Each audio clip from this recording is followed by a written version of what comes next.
Hello, friends. My name is Ritu, and I'm a life coach and I'm a sales trainer as well. And today we are going to discuss about decision making. Decision making क्या होता है? Basically, taking a decision is picking up one option out of the choices given. Right? यही होता है decision making. अब decision making में बहुत सारे लोग जो हैं वो कतराते हैं, भले ही वो कॉरपोरेट में हो या फिर अपनी पर्सनल लाइफ में हो। डिसीजन मेकिंग को लेकर कई लोग कंफ्यूज होते हैं और उनमें से एक मैं भी थी। मैं इतनी कंफ्यूज रहती थी जब भी मेरे पास ऑप्शंस आते थे कोई एक चीज़ डिसाइड करने के लिए कि मेरी फैमिली मुझे कंफ्यूज करेक्टर बोलती थी। मैं हर किसी के पास चली जाती थी एडवाइस लेने के लिए और हर कोई अपने खुद के एक्सपीरियंस के हिसाब से मुझे एडवाइस देता था, पर वो सब उनके एक्सपीरियंस थे। जीना किसको है? मुझे। मैंने ये चीज़ की वजह से बहुत ज़्यादा सफ़र किया है क्योंकि मैं सोचती थी कि मेरे डिसीजंस कभी भी करेक्ट हो ही नहीं सकते। यू नो जब मैंने अपने आप के ऊपर काम करना शुरू किया, अपने आप के ऊपर अवेयरनेस लाया, तब मैंने ये रियलाइज़ किया कि डिसीजन मेकिंग कितनी बड़ी इंपॉर्टेंट चीज़ है। And if we are making decisions for ourselves, we are empowering ourselves. Getting my point? हम अपने आप को एम्पावर कर रहे हैं और हमारे कॉन्फिडेंस लेवल को हम बढ़ा रहे हैं। लेकिन डिसीजन मेकिंग में प्रॉब्लम कहाँ आती है?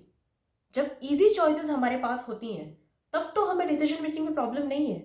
इजी चॉइसेस क्या है? एक बंदा रूड है, एक बंदा प्यार से बात करता है। किससे ज़्यादा अच्छे से बात करनी चाहिए, ज़्यादा टाइम किसके साथ स्पेंड करना चाहिए? जो प्यार से बात करता है। सिंपल। लेकिन हार्ड चॉइसेस, तब अगर हमारे पास हार्ड चॉइसेस हैं तब हमें डिसीजन लेना बहुत मुश्किल होता है। And what are hard choices? Hard choices are called as hard choice because there is no better option. There is no better option. दोनों चॉइसेस में कुछ ना कुछ तो अच्छा होगा ही। हम चाहें तो एक लिस्ट बना लें और देख लें कि इसमें ये बेनिफिट है, इसमें ये बेनिफिट है, फिर भी हम कंफ्यूज ही रहते हैं क्योंकि दोनों में कुछ ना कुछ अच्छा ही होती है और हमें कोई एक चीज़ पिक करनी है। फॉर एग्जाम्पल, अगर सपोज आपको एक बहुत अच्छी कंपनी से जॉब ऑफर आया जहाँ पे आपको बहुत अच्छा पैकेज ऑफर हुआ है, आपको हर महीने सेफली अच्छी खासी तनख्वाह आती रहेगी, राइट? एक तरफ अगर आप बहुत अच्छा, suppose you are very passionate for singing और आपको इंडिया के बड़े टैलेंट शो से आपको एक कॉल आया है एंड ये आपका ड्रीम था कि आप इतने बड़े टैलेंट प्रोग्राम में, इतने बड़े टैलेंट शो में परफॉर्म करें और हो सकता है कि अगर वहाँ पे आपने अच्छा किया तो आप बहुत फेमस हो जाएं, आपको बहुत बड़ी बड़ी मूवीज से ऑफर आने लगे। एक तरफ आपका पैशन है जो आप हमेशा से करना चाहते थे, आप वो करोगे और हो सकता है कि आप सक्सेसफुल हो जाओ तो बहुत पैसा हो। एक तरफ सेफ ऑप्शन है, आपको हमेशा अपनी फैमिली के लिए अच्छा खासा फाइनेंशियली बैकअप रहेगा। हार्ड चॉइसेस, कौन सा पिक करें? राइट? शादी को लेके एक लड़की है जो बहुत हम्बल है, पोलाइट है और आपको लगता है कि इमोशनली वो आपको बहुत सपोर्ट करेगी। एक लड़की है फाइनेंशियली बहुत स्ट्रांग है और वो आपको लगता है आपकी फैमिली को बहुत सपोर्ट करेगी क्योंकि वो करियर में बहुत अच्छा कर रही है। हार्ड चॉइस, किसको पिक करें? राइट? हार्ड चॉइसेस के साथ यही प्रॉब्लम होती है कि हम कंफ्यूज हो जाते हैं कि हम कौन सा ऑप्शन चूज करें और तब हम परेशान होकर क्या करते हैं? हम सलाह मांगने चले जाते हैं सबके पास। एडवाइस दे दो, एडवाइस दे दो, एडवाइस दे दो, क्या करें? पर होता क्या है, सब लोग अपने अपने एक्सपीरियंस के हिसाब से आपको डिसीजन सुनाते रहते हैं। ये करो, तुम्हें ये करना चाहिए, तुम्हें ये करना चाहिए, तुम्हें ये करना चाहिए। पर at the end of the day उनको वो जीवन जीना ही नहीं है, हमारी लाइफ है। और जब हम दूसरों से एडवाइस मांगते हैं ना तो हम लोग ड्रिफ्टर्स हो जाते हैं, हम लोग उनके हिसाब से रहने लगते हैं, राइट? और वो लोग हमारे लिए हमारी स्टोरी लिख रहे होते हैं। पर जब हम लोग अपने ऊपर डिसीजंस लें तब क्या होता है? हम क्रिएटर्स हो जाते हैं हमारी खुद की लाइफ के लिए। तो I really advise that instead of being drifters we should be creators of our own life. कितना अच्छा हो कि हम अपनी लाइफ को अपने हिसाब से जिए, पर उसके लिए हमारे अंदर उतना करेज होना बहुत इंपॉर्टेंट है कि हम लोग अपने खुद के डिसीजंस ले पाए। You getting my point? अब सवाल ये आता है कि अगर हार्ड चॉइसेस हैं तो हम कैसे डिसीजन लें? हमको बाहर वाली चीज़ों को छोड़ के ये ध्यान रखना है कि हम अपने आप के ऊपर कैसे काम करें। अब ऐसा भी होता है कि कई बार डिसीजंस जो हार्ड चॉइसेस होते हैं वो छोटे छोटे चीज़ों को लेके भी हार्ड चॉइसेस हो सकती है और कई बार ऐसा होता है बड़े बड़े डिसीजंस भी लेने होते हैं। जैसे कि हार्ड चॉइसेस में हम we can choose the option of between two good things hard choices वो भी होती हैं जब we can choose the option, we have to choose the option between two bads. Swami Gaur Gopal Das ji अपने लेक्चर में एक बार बता रहे थे बहुत अच्छे से कि उनके पास एक लड़की आई थी and she was molested, badly molested multiple times, और उन्होंने सलाह मांगी कि Swami ji should I keep the baby और शुड आई अबॉर्ट इट। अब एक तरफ अगर if she is keeping the baby तो उसकी फैमिली के लिए कितनी मुश्किल हो जाएगी, उसके पेरेंट्स, उसके खुद के लिए, उसकी खुद की लाइफ जो है वो हमेशा के लिए स्पॉइल हो जाएगी, क्योंकि उसके ड्रीम्स हमेशा के लिए बर्बाद हो जाएंगे और फैमिली में बदनामी अलग होगी। अगर शी इज अबॉर्टिंग द बेबी तो जिंदगी भर उसको इस बात का रिग्रेट होगा दैट मैंने अपने खुद के बच्चे को मार डाला। Both are bad options but she has to pick one, hard, very hard choice, right. अब हमें क्या करना है, कैसे हम लोग ऑप्शन इजी कर लें, कैसे हम लोग ऐसा करें कि हम अपने डिसीजन को इजीली बना लें, राइट। हमें क्या करना है, हम लोगों को अपने खुद के अंदर सेल्फ अवेयरनेस लानी ज़रूरी है। हमें ये ध्यान रखना है कि बाहर की दुनिया जो भी बोल रही हो, कौन सा ऐसा ऑप्शन है जिसके साथ मैं सबसे ज़्यादा रेजोनेट कर पा रही हूँ, कौन सी ऐसी चीज़ें सबसे ज़्यादा मैं रेजोनेट करती हूँ। अगर मैं ये ऑप्शन पिक करूँगी तो आई विल बी मी। अगर मैं कुछ दूसरा ऑप्शन पिक करती हूँ तो फिर वो मेरे खुद की सेल्फ आइडेंटिटी से मैच ही नहीं करेगा। जब आपको लग रहा है कि ये ऑप्शन ऐसा है कि ये मैं खुद मैं ही रहूंगी और मेरी सोल जो है इसको सेटिस्फाई करेगी, go and pick that option, वही ऑप्शन को आप पिक कीजिए और उसके बाद कुछ और सोचिए मत। अब इसमें कुछ कुछ स्टेप्स होते हैं। फॉर एग्जाम्पल, पहला स्टेप जब डिसीजन मेकिंग हम करते हैं, पहला स्टेप है कि मेरे पास आज कौन सी टफ सिचुएशन है जिससे मुझे जूझ रही हूँ मैं इस समय, और क्या क्या ऐसे रिजल्ट है, ऐसा कौन सा रिजल्ट है जो मुझे चाहिए। आपने पहले अपने माइंड में डिसाइड कर लिया। अब आप क्या करेंगे, सेकेंड ऑप्शन है what are the, second point है that what are the options you have. और ऑप्शंस में मेरी ये एडवाइस रहेगी कि बहुत ज़्यादा ऑप्शंस अपने पास मत रखिए, क्योंकि आपको, अगर आपने ध्यान से देखा हो, मॉल्स में जब हम जाते हैं तो हम लोग, क्योंकि इतने सारे ऑप्शंस होते हैं, हम लोग बहुत ज़्यादा टाइम वेस्ट कर देते हैं। जितनी हमें, अगर सपोज 5 चीज़ें लेने जाना है, हम 3-4 घंटे वेस्ट करके आ जाते हैं मॉल में। बट एक्चुअली होता क्या, एंड में हम वो उठा के ले आते हैं जो कि हमारे किराने वाले स्टोर से भी ज़्यादा महंगा है और जो हमें चाहिए ही नहीं, हम वो ऑप्शन ले लेते हैं, right.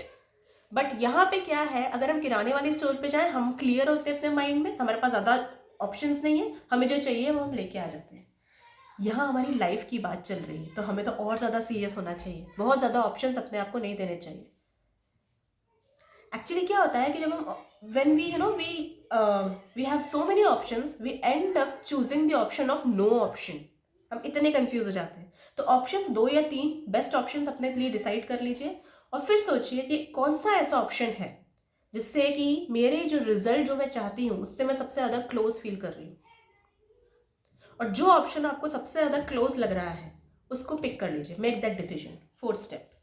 5th step is that be ready to face the bad consequences. Be ready for that. जो भी बुरा कॉन्सिक्वेंसेस है, जो कि आपका डिसीजन है, आपको फेस करने के लिए रेडी होना चाहिए। Don't regret, never ever regret. मैं आपको एक एग्जाम्पल देती हूँ अपनी खुद की पर्सनल लाइफ से। There was a time where in I got the actually 2 job offers. एक था IT कंपनी में था, 9 to 5 जॉब थी and it was really very good and I was very much happy about that. एंड एक था जो मेरे खुद के एक्स बॉस ने मुझे जॉब ऑफर की थी, which was in a direct selling company. एक तरफ जहाँ मेरी बॉस के साथ अगर मैंने वो जॉब ऑप्शन नहीं किया तो मेरे बॉस के साथ मेरे रिलेशन खराब हो जाएंगे और अगली बार जब when I will be in need of job, she will not be able to help me out because she will be hurt, very much hurt. And एक तरफ ऐसी जॉब जो मुझे हमेशा से चाहिए थी वो था, दोनों का सेम पैकेज, हार्ड चॉइस। और मैंने क्या किया, मैंने सेफ ऑप्शन चूज किया। मैंने अपने एक्स बॉस वाली कंपनी में ज्वाइन कर लिया, जहाँ मेरी रिपोर्ट जो मुझे रिपोर्ट करनी थी वो मेरी एक्स बॉस को करनी थी। इसके बाद हुआ क्या, पहले दिन से ही मैंने रिग्रेट करना स्टार्ट कर दिया, मैंने गलत डिसीजन ले लिया। मैं हर रोज़ रोती थी क्योंकि वो जो लाइफस्टाइल थी वो मुझे चाहिए ही नहीं थी। मैं बहुत बोर हो गई थी उस लाइफस्टाइल से और मुझे चेंज चाहिए था और मुझे वो एक्चुअली में करना ही नहीं था, वीकेंड्स में भी काम करना, और मैं बहुत बहुत परेशान थी। एक दिन मुझे याद है कि मैं अपनी बेटी की गोदी में सर रख के रो रही थी और मेरी बेटी 2 साल की थी उस टाइम पे and she was like mamma it's okay, mamma it's okay. उसको पता भी नहीं था कि मैं क्यों रो रही हूँ। बट हमारे पास जब ऐसे हार्ड चॉइसेस आए, मेरे डैडी ने तब मुझसे कहा था कि रतन टाटा जी हमेशा ये बात बोलते हैं, take decision and make it right. Take decision and make it right. तो मैं भी आपको यही बोलूँगा, बेटा take decision and make it right. उसके बाद फिर मैंने ये सोच लिया कि अब मैंने डिसीजन तो ले ही लिया है, मैंने बहुत मेहनत करना स्टार्ट किया और इंटरेस्ट लेना स्टार्ट किया, और मैं फिर पूरी कंट्री में बेस्ट सेल्स डिलीवर कर पाई, और मुझे इंटरनेशनल ट्रिप भी रिवॉर्ड हुई. So I took the decision and I made it right. So ये ही मेरा एक लास्ट पॉइंट है कि आपको रिग्रेट नहीं करना है अगर डिसीजन ले लिया, बिकॉज डिसीजन लेने के बाद अपने आप को एम्पावर करिए. मैं करीना कपूर जी का इंटरव्यू सुन रही थी and she was saying, you know, उनको उनके पास बहुत अच्छे अच्छे बड़े बड़े प्रोजेक्ट्स आए थे जो उन्होंने रिजेक्ट कर दिए, और एक्चुअली में वो आगे जाके 400-500 करोड़ की मूवीज बनी. तो उनको पूछा गया कि आपको रिग्रेट है इस बात का. She said no, that time मुझे जो ठीक लगा मैंने वही किया. सो डिसीजंस लेने के बाद कभी भी रिग्रेट मत कीजिए. अब एक्चुअली हमें एक और चीज़ करनी होती है, जो मैंने एक फिलोसफर का एक बार मैं एक सुन रही थी. वो बोल रहे थे कि जैसे हम लोग पोस्टमार्टम करते हैं ना, हम लोगों को डिसीजंस के टाइम पे प्री मार्टम भी कर देना चाहिए. प्री मार्टम मीन्स कि हम पहले से ही डिसाइड कर लें कि हमारे पास क्या क्या ऑप्शंस हैं और उसका हमें क्या बुरा कॉन्सिक्वेंस हो सकता है, और हम पहले से ही उसके लिए प्रिपेयर होकर उस हिसाब से उस डिसीजन को मॉडिफाई कर पाए. उन्होंने एक एग्जाम्पल बहुत ब्यूटीफुली दिया था कि जब इंडिया में ब्रिटिश कॉलोनाइजेशन हुआ था, आई एम सॉरी, तब क्या हुआ था कि ब्रिटिशर्स नॉर्थ इंडिया में थे, and you know there were lots of cobras and snakes in north India at that point of time. आज भी है पर इतने नहीं है, पर उस टाइम पे बहुत ज़्यादा थे, एंड वो बहुत ज़्यादा डरते थे स्नेक्स से. तो उन्होंने फटाफट से डिसीजन लिया कि जो भी कोबराज को मारेगा उसको हम कैश रिवॉर्ड देंगे.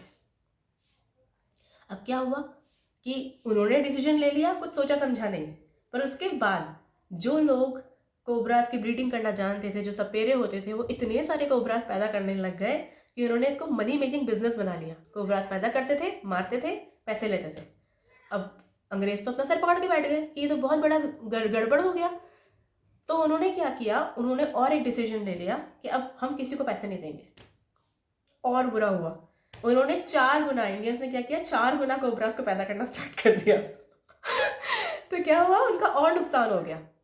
अब अगर वो सोच समझ के डिसीजन लेते और वो अगर देख लेते, प्री मार्टम कर लेते, तो ये सिचुएशन तो नहीं आती.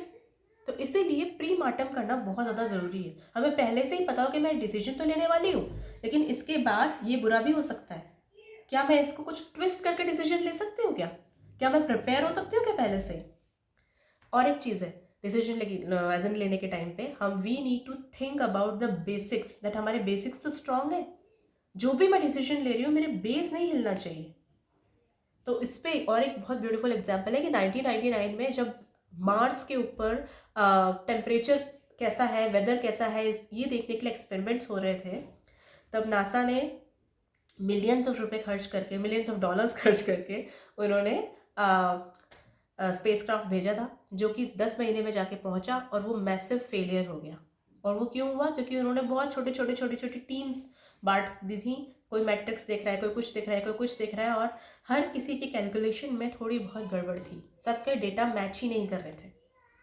और जब डेटा मैच नहीं होगा, भले वो 0.00 से डिफरेंस हो, लेकिन इतने बड़े डिस्टेंस में तो बहुत बड़ा फर्क हो जाता है ना. सो इसीलिए वो मैसिव फेलियर हो गया. जब भी हमें कोई डिसीजन लेना है, हमें अपने बेसिक्स को नहीं हिलाना है. और उसके बाद जब हमने डिसीजन ले लिया, तो we have to empower our self, we have to be proud of our self, that हमने अपने आप के लिए डिसीजन लिया है और ये मेरी खुद की लाइफ है, मैंने चूज़ किया है. तो कभी भी पछताना नहीं है. राइट. आई होप ये सारी टिप्स आपके बहुत काम की हो और आपको फ़ायदा हो इससे. आपने जो भी कुछ सीखा हो और जो भी आपके पॉइंट्स हो, please type in the comment box. और आपको जो नया टॉपिक हो, जो आपको सुनना हो, सो आप मुझे ये भी कमेंट बॉक्स में लिख सकते हैं. अगर आपको मेरे साथ 1-to-1 फ्री सेशन लेना है, तो भी आप मुझे कमेंट बॉक्स में लिख सकते हैं. Thank you. Have a good day. Bye bye.